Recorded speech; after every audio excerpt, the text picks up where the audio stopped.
Why do Formula One cars go round and round and round the circuit instead of going in a straight line? Well, the basic reason is so that advertisers can take advantage of a captive audience, of course. This is the MoneyMakers. I'm Bruce Whitfield. Tonight we're talking about Uber's installation of interactive touchscreens in its vehicles with the help of a local partner called Hubble. We speak to the startup that hooked the whale. Justin Duveen is chief executive of Hubble, which previously was known as Taxi Media Group. He joins me from Cape Town to talk about opportunities in the ridetainment space. This isn't new, Justin. I mean, I go to London and you sit in the back of a black cab. There is a screen there with advertising being beamed at you. What's different about Hubble? Well, hi there. I hope everyone is doing well tonight, and thank you for the opportunity. The difference between Hubble is we approach advertising from the other way around. Instead of throwing it at the advertiser, we decided to give the control to the passenger, basically giving them the ability to interact or engage with whatever they like. So we did a lot of homework trying to understand what kind of information or entertainment Uber passengers are looking for, and we tailored our solution to give them that entertainment experience that they can choose what and how they'd like to engage with. Now, take me through the Hubble. In the foreground of where you're sitting in Cape Town is the Hubble screen. On that is a whole bunch of stuff from entertainment to videos. There's GoPro stuff designed to turn your stomach and advertising. Just take me through it. Okay, so what we've designed the system in two specific ways, which is the lean in or the lean out model. So as a user, you can sit back and just relax and watch the TV style ads. And the TV style ads are approximately 15-minute reel, which is usually how long you're sitting captive in the back of an Uber. Interspersed in between that content, which ranges from entertaining content such as Suzelle DIY. We've got some content from Cape Town Tourism showcasing all the different neighborhoods, curated by local celebrities. And we've got some local music videos as well. So you can either just sit back and enjoy, and as you said, GoPro, or you can choose to interact. And we split the system into two main parts. Up the side are the things to see and do.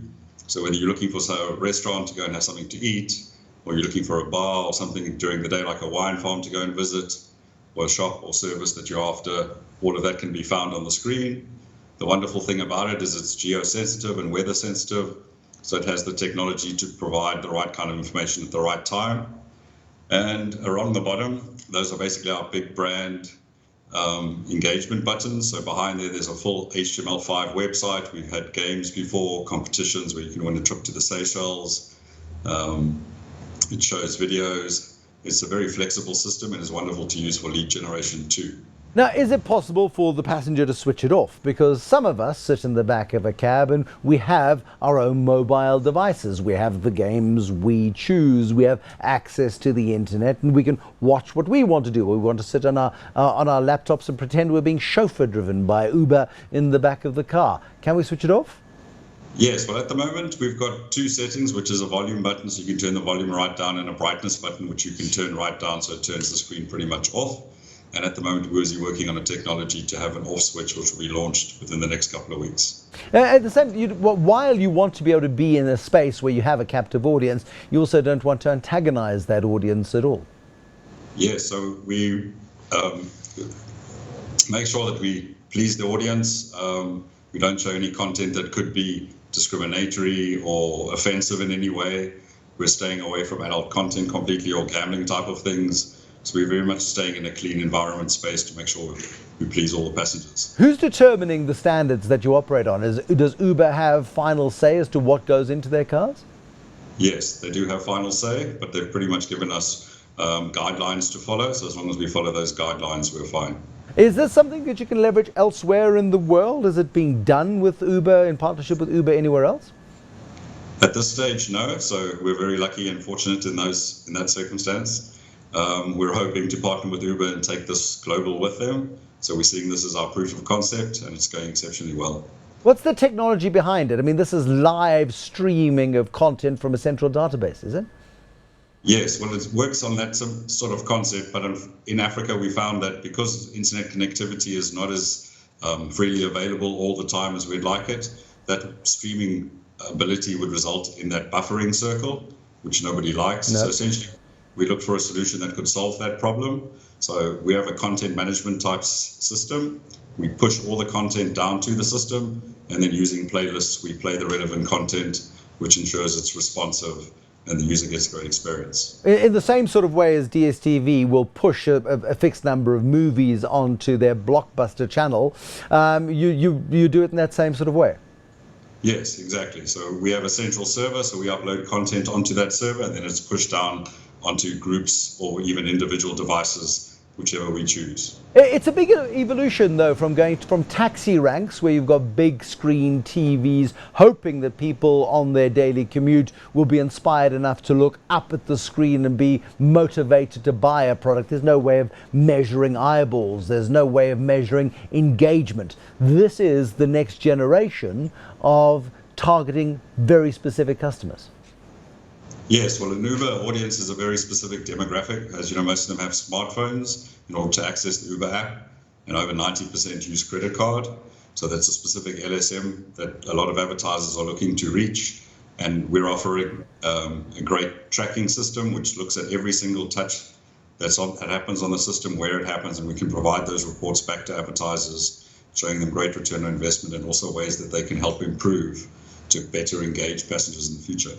Now, for those of us who Uber quite a lot, there is the risk, as those who fly quite a lot, that the once-a-month turnaround on the SAA in-flight entertainment gets a little bit repetitive. You've got a problem in that you don't want to have too much churn on the content, at the same time keeping it fresh and interesting enough for people who use the Uber service regularly. Yes. So at the moment, because we're just launching and we were in very few Ubers, we're about 1 in 20 in Cape Town and about 1 in 25 approximately in Joburg. So the likelihood of you repeating content at this point is relatively low. It is something we're definitely looking at, and we want to partner with local talent and help them showcase their talent on our system. Now, who pays for the device? Because here we've got independent Uber drivers. We've got Uber that doesn't own a single one of the cars, but sort of subcontracts to the drivers who don't work for it. You've then got these devices which go into cars that might or might not be owned by the driver. It feels quite complicated. Yes, so the approach we've taken is, as well with Uber, is to help the grassroots entrepreneurs. So the drivers that are selected have been those who own their own cars. Initially, we had a few groups of drivers, but we've now changed to help those grassroots entrepreneurs completely. We pay for the installation, which takes about an hour or two at an approved fitment center. And basically, it works by itself. So as soon as the driver starts the car, the screen will start it by itself and then turn off when the driver turns off. So basically, we don't require anything other than a little bit of cleaning from the drivers. And we pay them something every month as a thank you for allowing us to put the screens in the car. What sort of cut do they get? They get a fixed amount a month.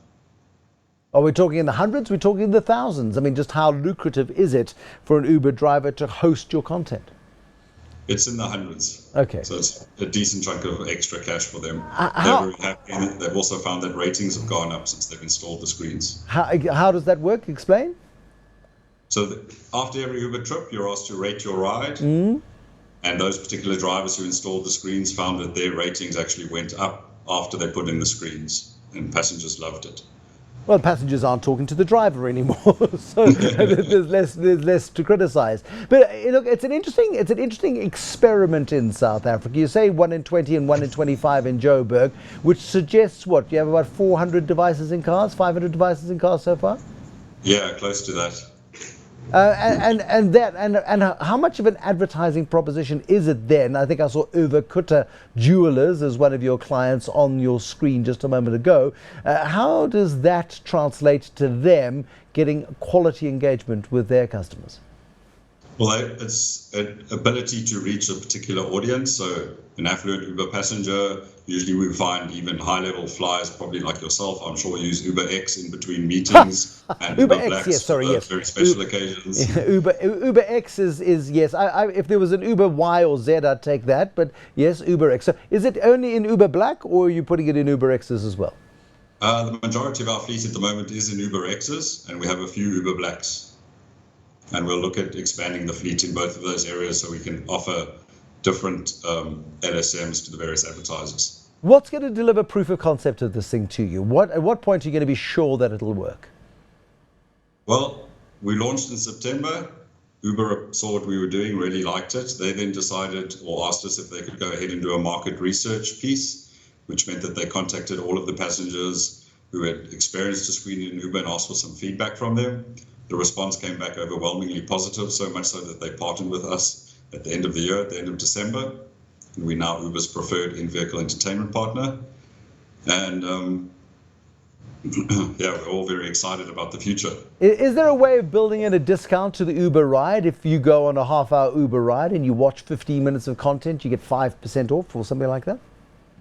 At the moment, yes, you could add in a code at the end of your content, so that at the end of the code we could look at redeeming that and contributing towards an Uber ride, but it is something we're looking at technologically in the future, yes. Fascinating world of technology and how it is coinciding with the convenience, of course, of services like Uber. Justin Duveen, thanks very much for chatting to us, Chief Executive of Hubble. These are the guys who are telescoping content into the back of Uber vehicles, in UberX and some in Uber Black, in Cape Town and Joburg so far. But look behind the headrest of a future Uber ride and you may very well find that entertainment. And hopefully it doesn't turn out like SAA's repeat, for example, that you get if you're a regular flyer. But yeah, certainly interesting times indeed, and a nice opportunity also for brands to showcase those brands to a targeted audience. Till next time, thank you so much for watching the Moneymakers. Bye-bye.